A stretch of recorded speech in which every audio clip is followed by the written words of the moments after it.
నమస్తే sir. Chief minister, honourable chief minister గారికి నమస్కారం సార్. మేము ఆర్మీలో 18 సంవత్సరాలు సర్వీస్ చేసి ఈ స్థలం కొనుక్కొని ఇల్లు కట్టుకుంటే అన్యాయంగా ఏ ఆదేశాలు లేకుండా మున్సిపాలిటీ వాళ్ళని చెప్పి ఇక్కడ లోకల్ దాదాగిరితోటి ఈ విధంగా పడేశారు సార్. ఇది ఎక్కడ అన్యాయము?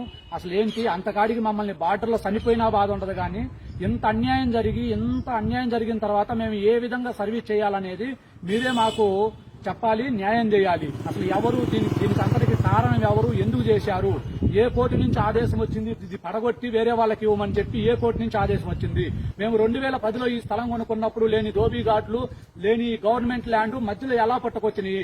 ఇక్కడ రేట్లు పెరిగేదానికొంది వాటికి గవర్నమెంట్ ల్యాండ్ పట్టుకొస్తున్నాయి. నర్సరావుపేటలో ఎన్నో గవర్నమెంట్ ల్యాండ్లు ఉన్నాయి, ఎన్నో రకాలుగా కట్టుకొని ఉన్నారు, పెద్దోళ్ళు ఉన్నారు. ఈ విధంగా పల్లెటూరు నుంచి వచ్చి సర్వీస్ చేస్తూ 18 సంవత్సరాల ఆర్మీలో సర్వీస్ చేస్తూ ఇద్దరం అన్నదమ్ములము సంపాదించిన డబ్బుతో కట్టుకున్న దాన్ని ఈ విధంగా ధ్వంసం చేశారు. మీరే ఈ విధంగా చేస్తే మేము ఎక్కడికి వెళ్ళాలి? బార్డర్లో సర్వీస్ చేసేటప్పుడు చచ్చిపోతే అందరూ జేజేలు కొట్టేవాళ్ళు మీరు. ఇప్పుడు మాకు ఈ విధంగా అన్యాయం చేస్తే మేము ఎవరికి చెప్పుకోవాలి? ఎక్కడ పోయినా రోజులు గడిచిపోతున్నాయి. 10 రోజులు మాత్రమే మాకు లీవ్ ఇస్తున్నారు, 15 రోజులు లీవ్కే వస్తున్నారు. ఎంతో మంది ప్రజలు జేజేలు పడతారు కానీ ఈ విధంగా అన్యాయం జరిగిన తర్వాత ఎవరు కూడా అసలు సపోర్ట్ చేయరా? అసలు మీకు న్యాయమేనా ఇది?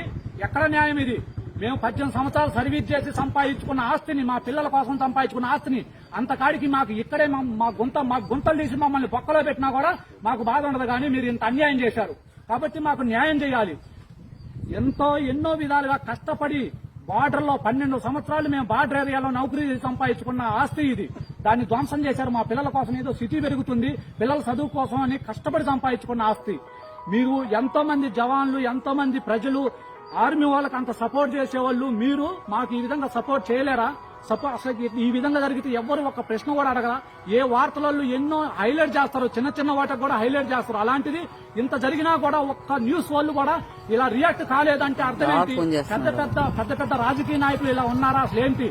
ఆ గోపిరెడ్డి గారు చాలా మంచోళ్ళని నర్సరావుపేటలో మంచి టాక్ ఉంది. కానీ ఆయన అలా చేసి ఉండదని నేను అనుకుంటున్నాను. అసలు ఆయన చేసి ఉండకూడదు. కానీ ఆయన చేసి ఉండకపోతే మరి ఈ విధంగా ఎవరు దమ్ము చూసుకొని ఈ విధంగా చేశారు? ఏ కాగితాలు లేకుండా ఎవరు ఆధారంగా చేశారు?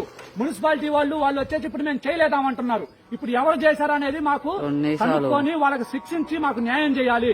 జై హింద్, జై భారత్.